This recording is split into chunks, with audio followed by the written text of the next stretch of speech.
France 24, LCP, Public Sénat présente.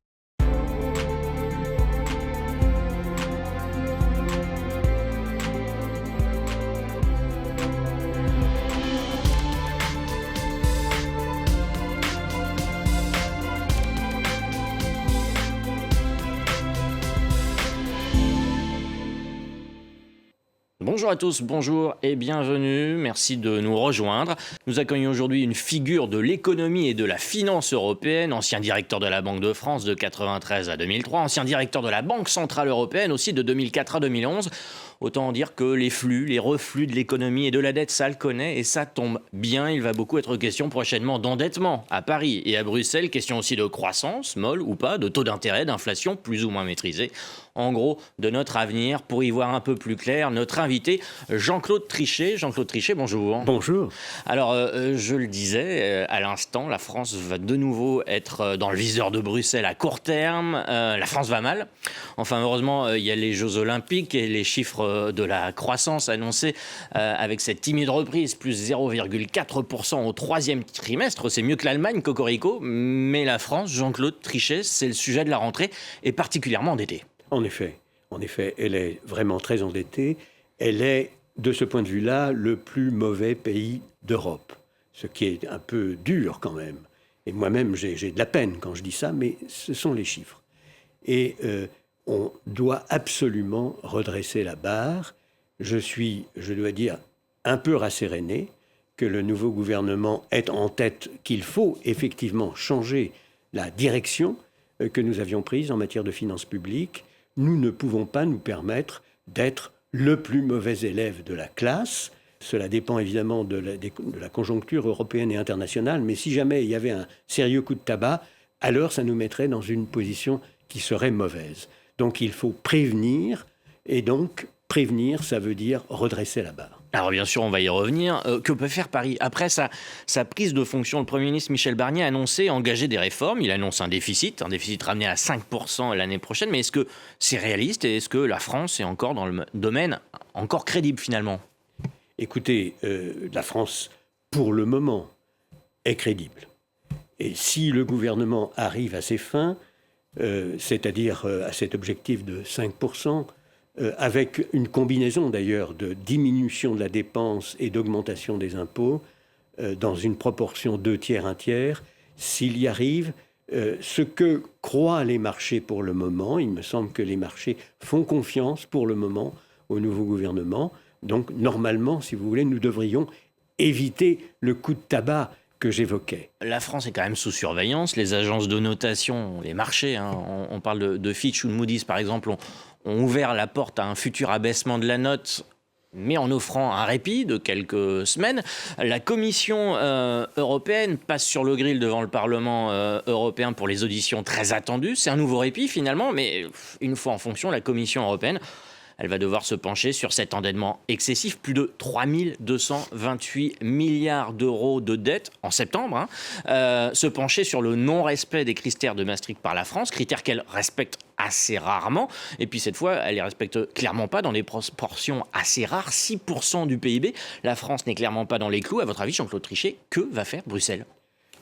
Alors, ça va dépendre évidemment de ce qui sera finalement voté au Parlement français. C'est ça qui était absolument essentiel, d'arriver en effet au résultat qui a été annoncé.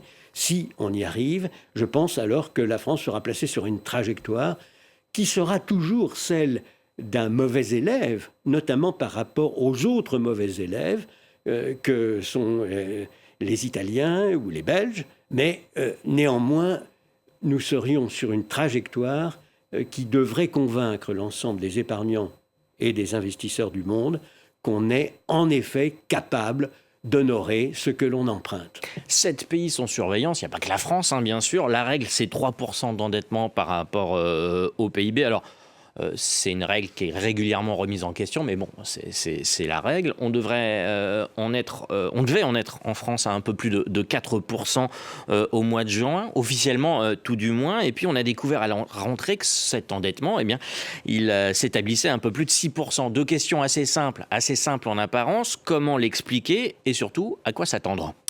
Je reviens, si vous le voulez bien, un instant sur la règle des 3%. parce que les Français ne le savent pas très bien, mais c'est eux qui ont introduit la règle des 3%.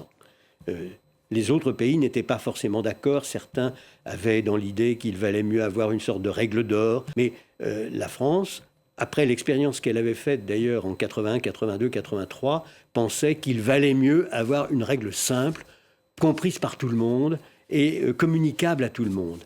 Et c'est ce qui a finalement été choisi. Alors, quand on parle de la règle des 3%, il faut bien voir que ce n'est pas une règle qui devrait s'appliquer en temps normal. En temps normal, dans les règles européennes, on est équilibré. Et cet équilibre vous permet d'utiliser l'arme budgétaire quand vous êtes en situation difficile pour ne pas dépasser ensuite les 3%. Ça, vous avez en quelque sorte 3 cartouches de 1% du produit intérieur brut, 3 cartouches de 1% du produit intérieur brut à brûler si vous êtes en situation difficile. Ce que vous êtes en train de me dire, c'est qu'on n'a plus de cartouches en France. On n'a plus de cartouches du tout, bien entendu, en France. On n'a plus de cartouches du tout, conformément aux règles. Alors, ceci dit, il y a des raisons pour lesquelles on peut, en effet, se retrouver à court de cartouches.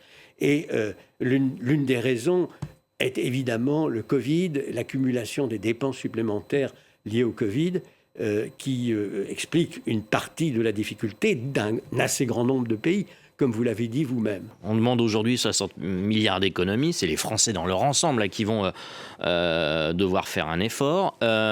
Mais désolé de y revenir, comment on passe de 4 à 6% d'endettement en 6 mois? Ça mérite un questionnement, non? C'est plus de 4 à environ 6. Et effectivement, il y a là un certain nombre d'explications à donner. D'ailleurs, il va y avoir une analyse aussi précise que possible. Je crois que beaucoup d'économistes s'attendent à trouver ce qui n'a pas été du tout, notamment dans les modèles économiques qui ont été utilisés en France pendant cette période. Ce qui m'étonne un peu, c'est que je ne retrouve pas les mêmes décalages considérables dans d'autres pays. Donc il y a là une spécificité française qu'il faut expliquer. Je pense que nous aurons un début d'explication avec la commission qui a été créée, qui est approuvée par le Premier ministre et qui devrait nous permettre de mieux comprendre ce qui s'est passé. Vous avez parlé des années 80, la période de la rigueur en France. Jean-Claude Trichet, c'est quoi l'avenir pour la France dans les conditions actuelles? Est-ce que c'est la fin de l'argent facile et du quoi qu'il en coûte? Et surtout, est-ce que finalement, l'horizon, c'est la rigueur?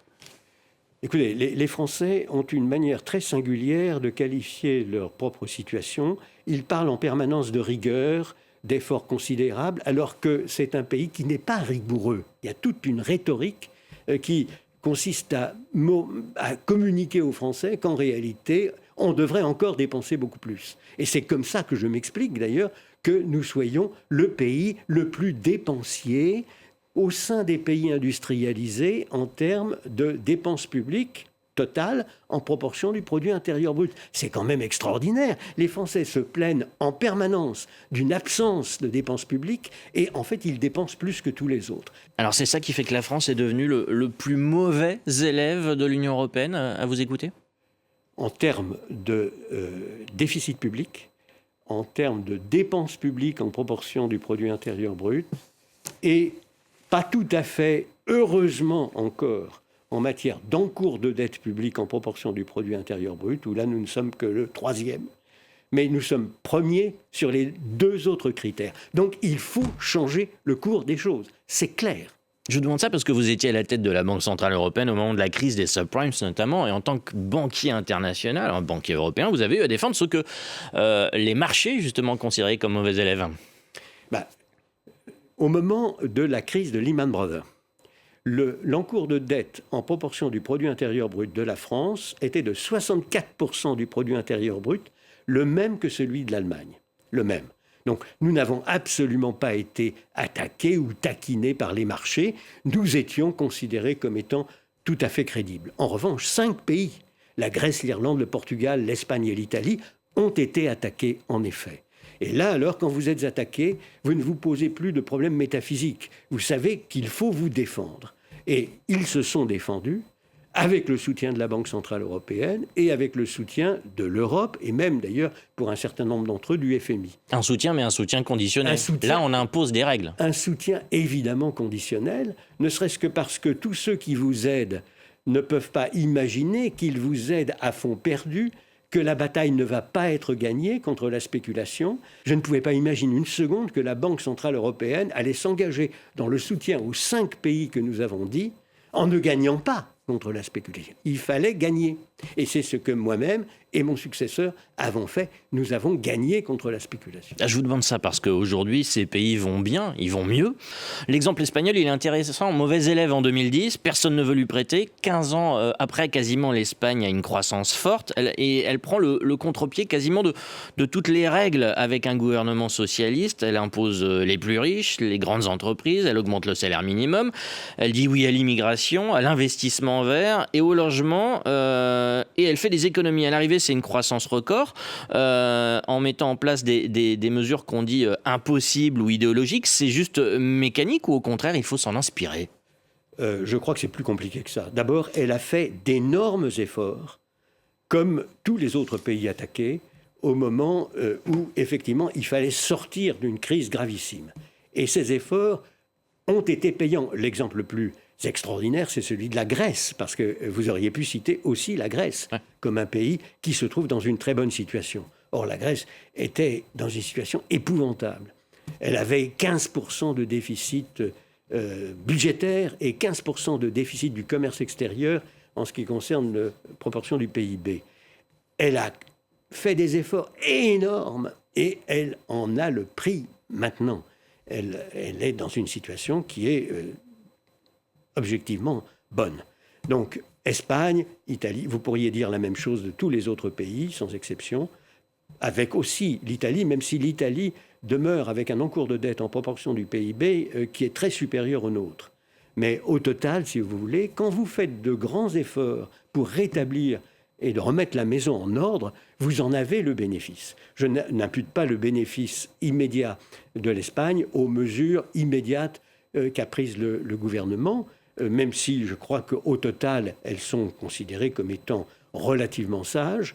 Mais il faut aussi noter, évidemment, que l'Espagne est en train de rattraper un retard qu'elle avait sur la France et sur l'Allemagne, produit intérieur brut par tête significativement inférieur. Donc, elle rattrape aussi en même temps. Justement, la France, l'Allemagne, la France fait figure de mauvais élève, mais on peut pas reprocher aux Allemands, Jean-Claude Trichet, de ne pas respecter l'austérité, la rigueur budgétaire.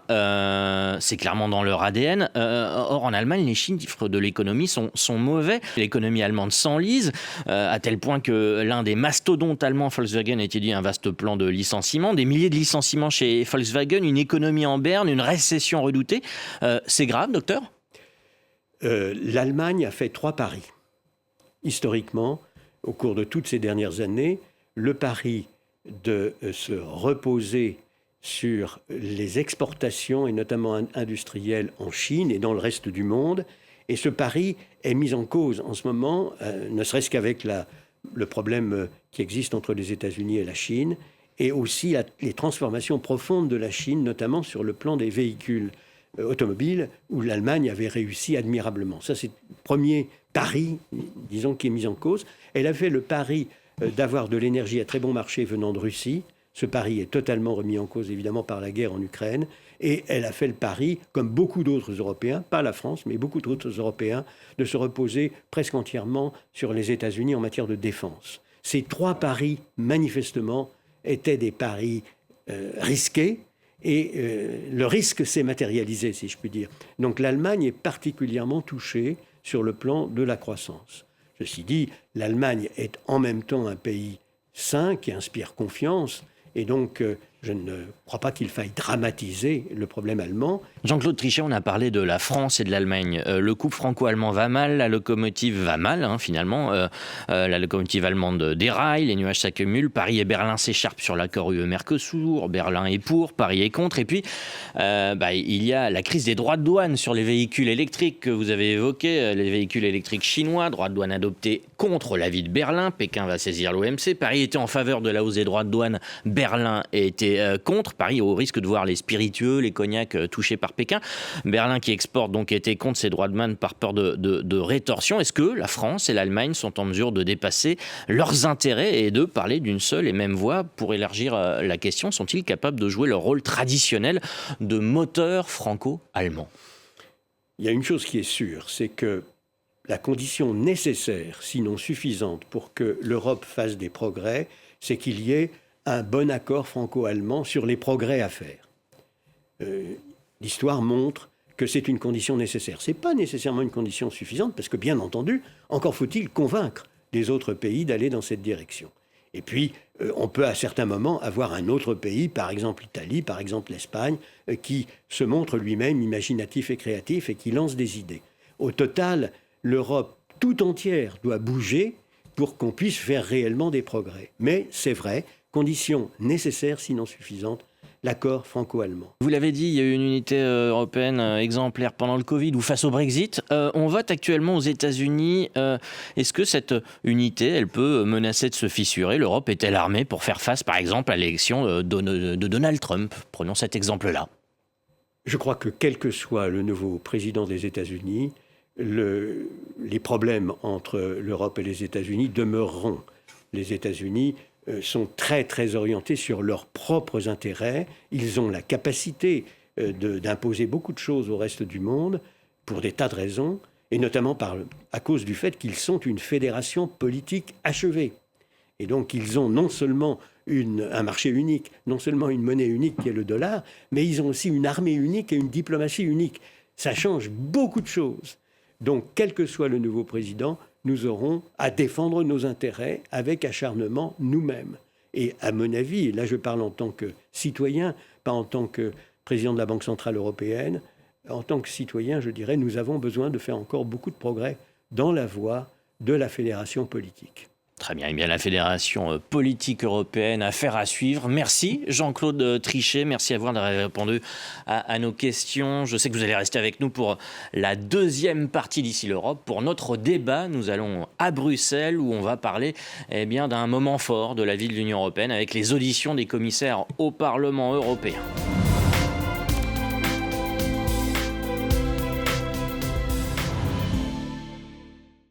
Merci de nous rejoindre à Strasbourg au Parlement européen pour parler d'un grand oral très attendu, celui des 26 commissaires européens désignés par les États membres et dont Ursula von der Leyen, la présidente de la Commission, a défini les portefeuilles. Alors chacun d'entre eux va être auditionné ici même par les commissions parlementaires concernées et devra démontrer ses compétences. Alors traditionnellement, certains commissaires candidats sont retoqués pour manque d'expérience ou conflit d'intérêts. Au final, l'ensemble de ce collège des commissaires devra obtenir une majorité de voix lors d'un grand vote dans l'hémicycle. Alors certains profils de commissaires posent déjà question, et notamment l'Italien Raffaele Fitto, proche de Giorgia Meloni. Il a obtenu une vice-présidence exécutive, en charge de la cohésion et des réformes, et c'est la première de l'histoire attribuée à un parti de droite radicale. Et il y a également le Hongrois Olivier Varhelyi, envoyé par Viktor Orban. Il est soupçonné de défendre avant tout les intérêts de son Premier ministre et de manquer de loyauté vis-à-vis du projet européen. À l'autre côté de l'échiquier politique, la socialiste espagnole Teresa Ribera, première vice-présidente chargée de la transition écologique, elle est critiquée notamment par les Français pour ses positions anti-nucléaires. Les mêmes Français qui ont dû renoncer à leur commissaire expérimenté pour présenter Stéphane Séjourné, novice dans ce collège de commissaires. D'autres vont passer de mauvais moments sur le grill des eurodéputés. Et alors pour en parler, nous sommes en compagnie de 3 eurodéputés justement. Ana Catarina Mendes, bonjour. Vous êtes du Parti socialiste portugais, vice-présidente du groupe des SND, donc socialistes et démocrates. Paolo Borca, italien des Patriotes pour l'Europe. La Ligue, je le rappelle quand même, votre parti fait partie de la fameuse coalition de Giorgia Meloni en Italie. Idem pour vous, Fabienne Keller, française du groupe Renew Europe, qui est évidemment le camp présidentiel en France. Alors cette commission, justement, von der Leyen 2, vous la trouvez globalement bien conçue, Fabienne Keller, équilibrée politiquement. Est-ce qu'elle va passer sans embûche le cap des auditions ? Alors est-ce qu'elle est équilibrée ? Elle est surtout représentative de l'ensemble des gouvernements qui l'ont désignée, c'est la règle. Les commissaires sont désignés par les gouvernements en place, donc ils représentent la majorité. Est-ce qu'ils vont être facilement adoubés ? Non, nous serons dans un exercice démocratique, ça ne va pas être facile. Ils sont d'ailleurs dans les couloirs aujourd'hui, comme depuis plusieurs semaines, pour aller à la rencontre du Parlement européen. Nous sommes codécisionnaires avec le Conseil. La Commission s'est en quelque sorte nos ministères, notre administration. C'est important de pouvoir travailler en confiance avec eux. Et donc les discussions entre les commissaires compétents et les commissions, les grands responsables des différents groupes dans les commissions, se tiennent actuellement et seront formalisées dans un moment plus solennel au moment des auditions proprement dites. C'est un exercice démocratique et transparent que, pour ma part, je salue. Paolo Borca, votre commissaire italien Raffaele Fitto a obtenu d'Ursula von der Leyen une vice-présidence exécutive et puis le portefeuille de la cohésion et des réformes, une décision qui a été assez critiquée au sein de l'Union européenne. Vous vous attendez à ce qu'il soit retoqué par les eurodéputés ? Je pense tout d'abord que c'est un bon résultat pour le gouvernement italien. M. Fitto a démontré d'être un profil avec expérience. Il a bien fait à niveau de ministre des Affaires européennes à l'Italie. Il a eu une bonne expérience comme député au Parlement européen et comme ministre des Affaires régionales. Donc je pense qu'à niveau de l'expression du parti de Giorgia Meloni, il peut être qu'il était le mieux qu'il peut être nommé comme commissaire désigné. Et bon, mais je pense qu'il faut attendre le commencement des auditions pour évaluer M. Fitto comme tous les autres commissaires. Mais moi je le connais, je pense qu'il pourra faire très bien au niveau de ses activités comme commissaire. Alors, les activités comme commissaire, oui, mais une vice-présidente, pour la première fois de tous les temps, à une droite plus radicale, issue donc des rangs des conservateurs et réformistes. Est-ce que ça vous choque, Madame Mendes ? Pour moi, c'est vraiment préoccupant, mais c'est pas seulement avoir un vice-président de l'extrême droite. C'est la forme comme l'extrême droite vient grandir dans les dernières élections. Et ça, je dois dire que c'est difficile de comprendre. Et surtout, c'est difficile de comprendre si on pense dans l'immigration, si on pense les droits des femmes, ou si on pense aux jeunes et à la jeunesse et à l'avenir. Alors, oui, ça m'étonne, ça me choque. Peut-être que la Commission... Il y a les électeurs. Une réaction, Paolo Borca ? Il y a les électeurs qui vont décider qui va gagner les élections nationales. Le gouvernement national va décider le nom du commissaire. Donc, franchement, je ne peux pas... C'est pas Mme Meloni qui a décidé de la vice-présidence. C'est Mme von der Leyen. J'étais en train de dire que c'est bizarre. Je voudrais comprendre qu'est-ce que vous... entendez pour la droite radicale, l'extrême droite, parce qu'on a des partis qui vont gagner les élections avec les 30% des électeurs. Donc, je ne pense pas qu'il y a un tiers des électeurs des pays à la droite extrême de l'hémicycle. On va aller plus vite là-dessus. On va faire quand même plutôt le débat sur justement cette vice-présidence. Est-ce qu'elle est problématique pour vous, Madame Keller ? Et en effet, on sait que chaque groupe se tient un peu par la barbichette parce que le commissaire d'après appartiendra peut-être à votre groupe Renew, etc. Donc peut-être qu'aucun ne sera récusé finalement. On n'osera pas s'attaquer du tout au commissaire à cause du fait que le vôtre passe après. Alors effectivement, il y a une interdépendance. Voilà, c'est la loi de l'exercice. Et d'ailleurs, une majorité alternative composée de l'extrême droite et du PPE seul, mais qui constitue désormais, à cause du progrès de l'extrême droite au Parlement, une majorité, a décidé en commission des présidents, c'est notre lieu de gouvernance au Parlement européen, de ne décider pour les vice-présidents qu'à la fin de toutes les auditions, des 6 auditions, de décider en paquet en quelque sorte. Oui, cela nous inquiète. Ils se tiennent encore plus la main. Oui, cela nous... Alors déjà, c'est une majorité qui contredit totalement le principe des compromis et de la coalition construit par Mme von der Leyen, en tout cas présenté, qui rassemble les socialistes, les centristes et le PPE, et qui a permis depuis longtemps de maintenir les principes démocratiques. Quand on regarde l'attitude de l'extrême droite, les premières décisions du gouvernement de Mme Meloni, on est inquiet sur le respect des droits fondamentaux. Le juge italien vient d'ailleurs de condamner l'État italien sur la question de l'externalisation de la migration. Du pays sécure. Donc, oui, nous sommes vigilants, des questions lui seront posées.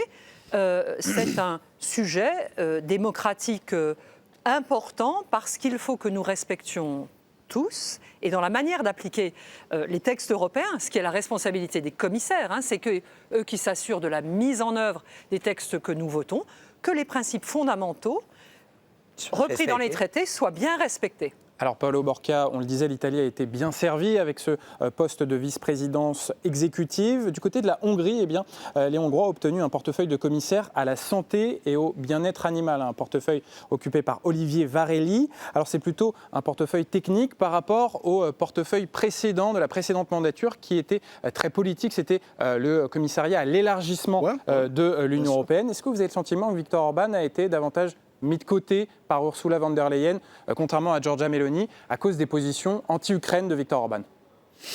Mais je pense que c'était une évaluation personnelle de Mme von der Leyen. Pour ce qui concerne la Ligue, on a toujours témoigné avec notre vote au Parlement européen, notre positionnement, que ça va confirmer le positionnement d'engagement des gouvernements italiens pour soutenir l'Ukraine. Donc, vous pensez qu'il va passer facilement, M. Varhelyi va passer facilement le cap de l'audition?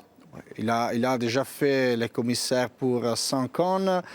Pour moi, c'est très compliqué de penser qu'en 5 ans, il a perdu l'expérience ou tous les éléments qui ont convaincu les députés à les voter il y a 5 ans. En même temps, c'est un proche de Viktor Orban. Pendant le Covid, Viktor Orban autorisait plutôt les vaccins chinois et russes d'ailleurs qu'européens. Et donc, il va hériter de ce portefeuille de la santé. C'est peut-être un peu risqué, non, Madame Mendes?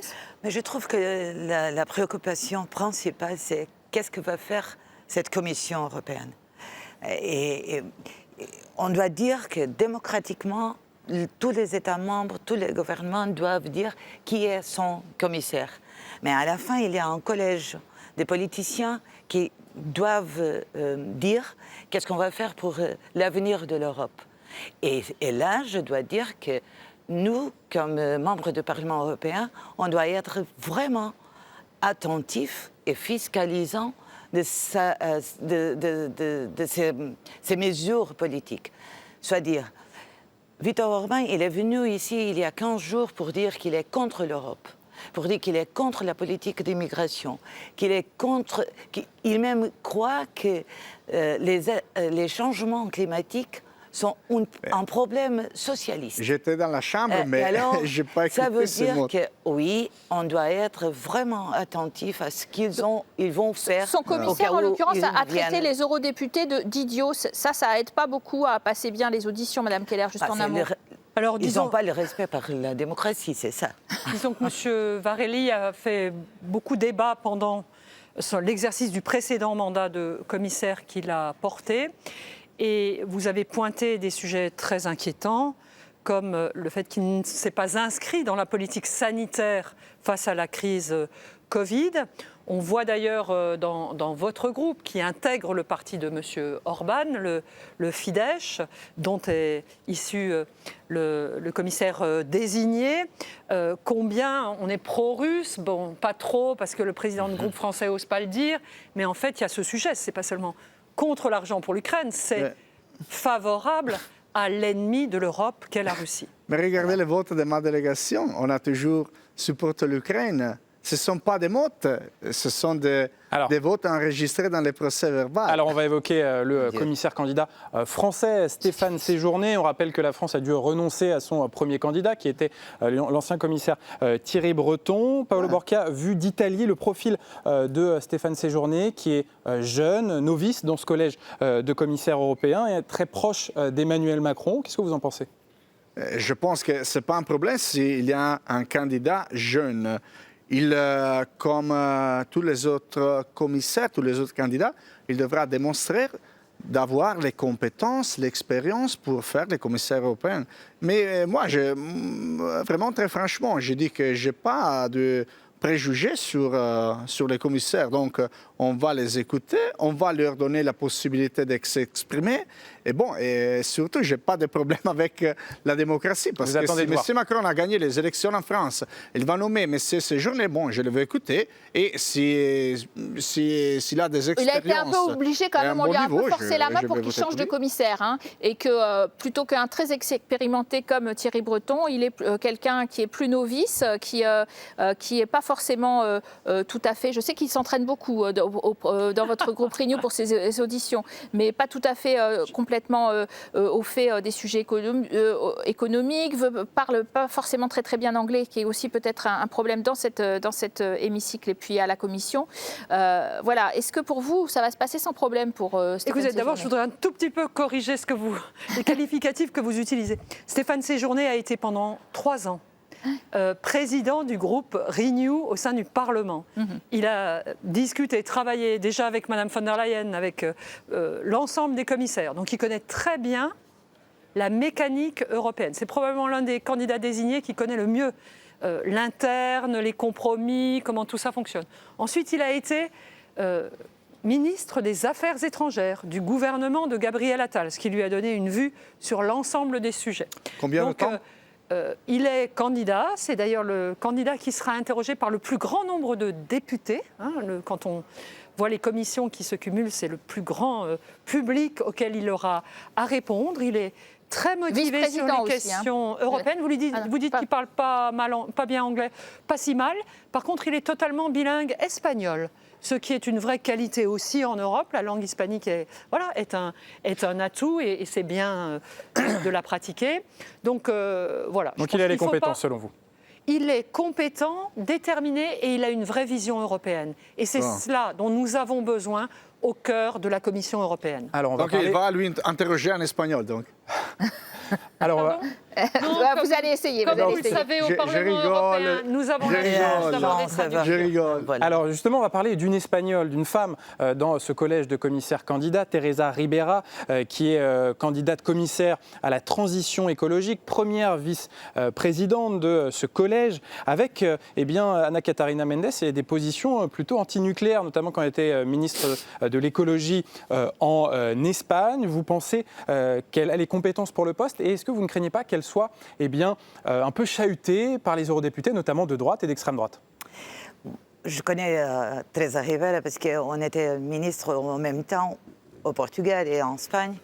Et je crois que Teresa Ribera, d'abord, elle est vraiment européenne, convictement européenne. Et ça, c'est vraiment une valeur qu'il faut soutenir tout le temps. Elle a fait un très bon travail comme ministre de l'Environnement. Et autant qu'on a eu des problèmes d'inflation à cause de la guerre, c'est elle et le gouvernement portugais qui ont vraiment travaillé pour avoir les énergies renouvelables, pour avoir les prix moins chers pour l'énergie. C'est elle, le Portugal et la France d'abord, qui ont travaillé pour avoir le couloir vert qu'il faut vraiment le faire pour qu'on n'ait pas la dépendance énergétique de la Russie. On verra si la France lui fait des cadeaux pour ses positions antinucléaires. Je pense que c'est un débat qui mérite d'être tenu, nucléaire, mais qui énergie renouvelable. Et notre position au Parlement, c'est bien qu'on a besoin des deux en tant qu'énergie de transition pour le nucléaire, mais qu'elle est indispensable. Et pour le long terme, le renouvelable autant que possible. Merci à tous les trois d'avoir participé à ce débat. Merci d'avoir très bien illustré ce débat qui concerne évidemment ces auditions que nous allons suivre sur nos antennes avec précision. Et d'ailleurs, restez en notre compagnie, l'information continue.